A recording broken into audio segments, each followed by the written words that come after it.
Hello friends, and welcome back to my channel. If you're new here, igama langu andisiwe sigono. I talk about feminine energy, inner healing, and becoming the best version of yourself so that you can live your best life. So if that is something that is interesting to you, please click the like button below and subscribe to my channel and stick around. Okay guys, today I just decided to share with you what I did to heal my feminine energy, right? So please grab your journal and your pen so that you can write the notes. So firstly, I want you to understand that there are two energies. There's feminine energy, there's masculine energy. Very different, but they complement each other perfectly. We are all born with these energies. I want you to know that feminine energy is something that you have. It's something that you were born with. We are all born with these energies, both of us men and women. We are born with these energies. 85% of us women are born with a stronger feminine energy, and 85% of men, they are born with a stronger masculine energy. So we have these energies, right? So feminine energy, I can say feminine energy, it is a state of being. Right? It's a state of being. Feminine energy, it's not long dresses, guys. It's not skates. It's not nails. It's not wigs. No. Feminine energy is a state of being, meaning you can be feminine while you are a firefighter as a lady. You can be a firefighter and be in your feminine energy. You can be a police officer and be in your feminine energy. You can be lifting weights and still be in your feminine energy, because it is a state of being. It's an energy that you have as a woman. It's in you. You are born with it, right? So feminine energy is an energy that is creative, that is inspiring, that is flowing, that is playful, that is expressive. It is nurturing, it is intuitive, right? It is peaceful, gentle. Feminine energy is loving and have a very strong desire to love and be loved. Feminine energy have a very strong desire to love and to be loved, and also it feels its way through life. That is feminine energy. That is it. That's just feminine energy. And now masculine energy. Masculine energy, it is focused. It focuses on problem solving. It is combative. It is protective. It is analytical, action oriented. It goes after what it wants. It creates structures and rules, and it knows how to apply logic properly. And it has a very strong desire to achieve and succeed. That is masculine energy. Now, to make it simpler for you, feminine energy is what makes a young girl of 5. If you remember, you and I, when we were 5, is what makes a young girl of 5 to play with teddy bears and dolls and start nurturing the teddy bears and start nurturing the dolls and put the teddy bear or the doll at the back. You know, that is feminine energy. That is pure feminine energy. You know, that is a pure feminine energy. And masculine energy is what makes a young girl, a young boy of 5 to play with tires, to play with sticks, and then pretending that the sticks is a steering wheel, that he is driving, he is going to town. That is pure masculine energy. I remember we grew up, I grew up with a cousin brother. My cousin brother would take a stick and then he says, going to town, do you want to come with? And we said yes, and then we'll hold each other's clothes now behind him. We're going to town.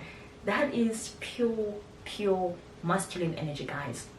And also remember, also God in the Bible, God said a man is gonna go out there and work and provide and hunt.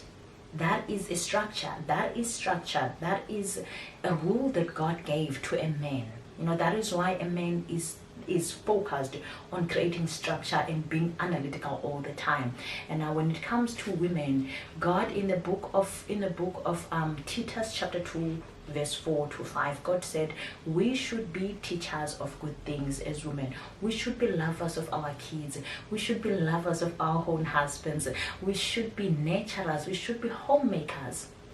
That is what it says in the book of Titus chapter 2 verse 4 to 5. So in a nutshell, I can say to you guys, feminine energy, it is a gift that all women have from God. We are born with it. You have feminine energy. If you hear this term, you shouldn't be asking, or you shouldn't be thinking that maybe it's for special people. No, as long as you're a woman, doesn't matter what religion you are. Feminine energy, it's a gift that all women have. Right? And now remember, just because God said we should be nurturers, we should be homemakers, we should be lovers of our kids, we should be. No, it does not mean that you cannot go out there and climb the corporate ladder. It doesn't mean you cannot have your own business. No, you can. You can run your own business. You can. Again, in the Bible, there's a story of a lady called Ruth.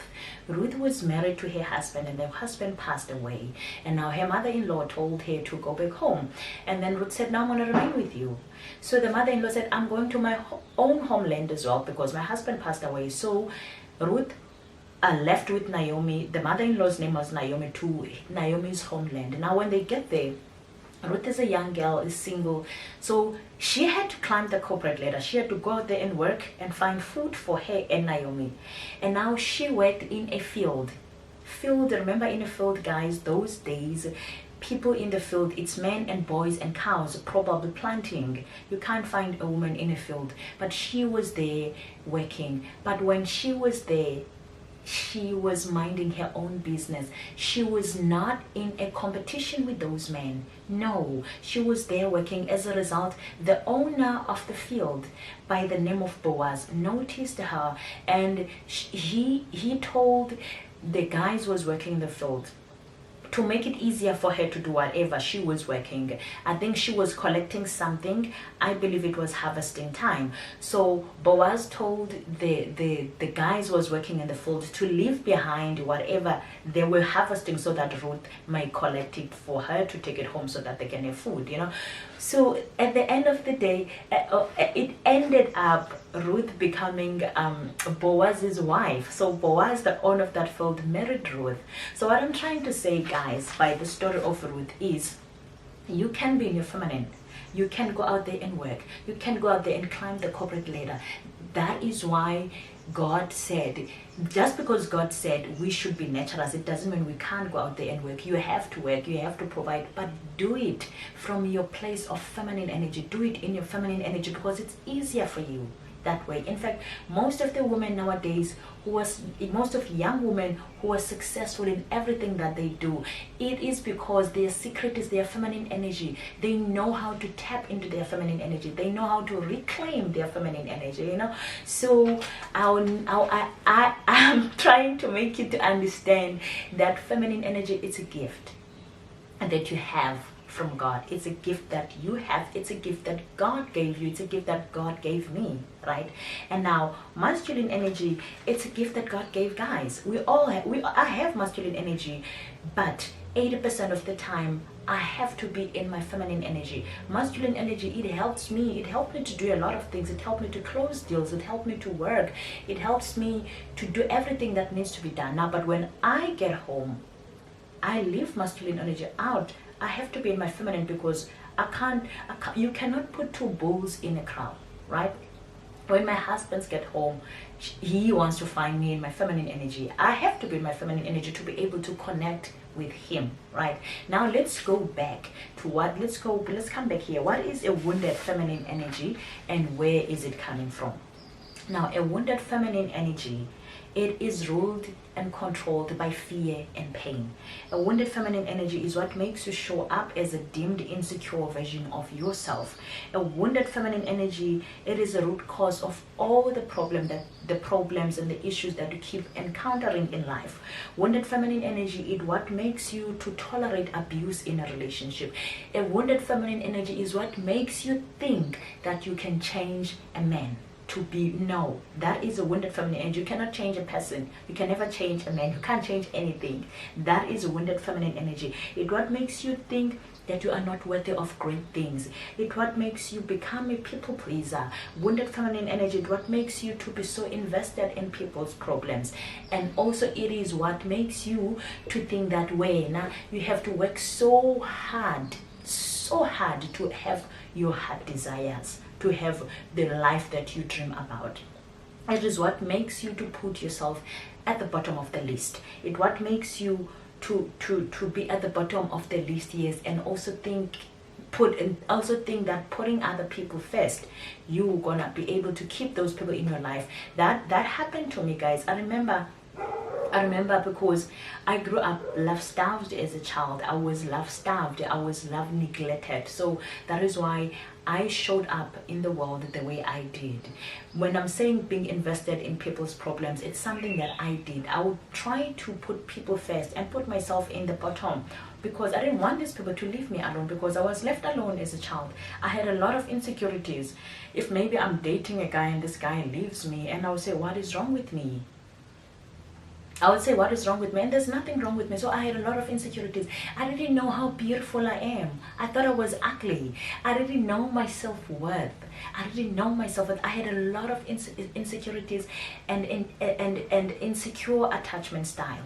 You know, I was not secured with myself. So if these things I'm talking about, it's something that you do, you shouldn't feel bad. Being a wounded feminine woman, most of us out there's a lot of wounded feminine energy women out there. It shouldn't something that freaks you out, but when you notice it, you should be happy, because now you're gonna ask yourself, how did I get here, and how to heal this wound. So in a nutshell, wounded feminine energy, it comes from what we saw when we were young girls, right? What we saw in people who were supposed to be our role models, from our aunties, from our sisters, from our cousins, from our mother, what we saw in them when we were young. If we saw pain, we saw guilt, we saw in them misery and suffering. That's why we became so wounded, right? Because remember, I told you, a young girl of 5, she starts nurturing, because naturally we are born with a feminine energy, with confidence, with love, with peace. It's in us to nurture, right? But because feminine energy thrives on safety. In my case, I was no longer safe. I was no longer safe because I was living in a toxic environment. I had an abusive parent, so there was no time for me now to play with dolls and teddy bears. No, I didn't have that luxury anymore. So that's why I became so wounded. So a wounded feminine energy comes from trauma, from pain, you know, from a lot of things, but 80% of the time it's pain, it's trauma that we saw when we were young girls and when we were growing up. I hope this makes a lot of sense to you guys. So what I did now to heal my wounded feminine energy, firstly I had to understand that I am a victim of a victim.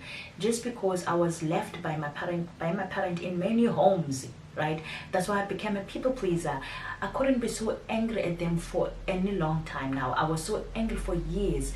I was so angry at God. I was so angry with them. I had to learn to forgive. I had to understand that when it comes to my parents, I am a victim of a victim. They raised me the way they were raised by their parents. They probably did the best they can with the knowledge that they had at that time, you know. So I decided to forgive, because in fact, if when you are watching this video now, you have high chances of healing your feminine energy. You have high chances of healing the inner girl, because you are here watching this video. Your parents are probably in the villages in Limpopo, in the villages in the Eastern Cape, or somewhere in Zimbabwe. They have no chance of watching a YouTube video and heal their traumas. So they're probably gonna die with these traumas and with this pain. So that should give you reason enough to forgive your parents, right? So I chose to forgive them. I chose to look at them and see the pain that was in me at that time, and I chose to see them and see them, the young version, or the young girls and the young boy that is my mom and dad. When I look at them, I'm like, oh, okay, everything that I went through is something that they went through, right? So I forgave them. Number 2, I had to find a picture of myself as a young girl.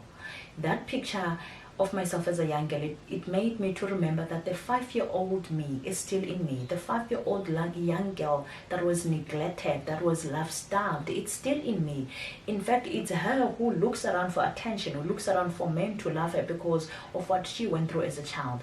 So bringing that girl back to me now, noticing that she is still there, by bringing that picture, it reminded me that she is still in me.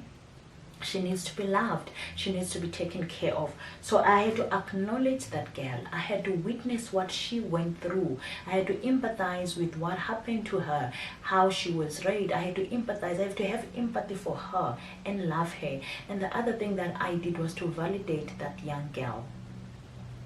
Your body, my emotions, your needs, my needs. was probably never validated, and this could be the missing piece. Now it's time to validate the inner girl. That is, I see you, I hear you, I am here now, you are enough, I'm here to take care of you. Everything that happened, it was beyond my control, but I am here now to help you. So you shouldn't be, you that's what you're gonna do. That's what you're gonna do, and it's gonna help you to be able to create healthy boundaries. I had no boundaries. A wounded feminine energy had no boundaries at all, right? So when I look at the 5-year-old version of me, it became easier for me to create boundaries. It became easier because I was like, for this one, it's do or die. It happened, everything that happened in the past, it was beyond her control, but I'm here now, you know. So it's going to enable you to even be able to create healthy boundaries, to protect your energy, to protect your peace. So do this for yourself. The last thing that I did, that I practiced, not the last, what I did to practice, I practiced being mindful, yes, meaning meditating. So what that is going to help you to slow down. When you're practicing being mindful, it helps you to slow down, and you're going to be able now to catch all the unhealthy thoughts and the negative thoughts.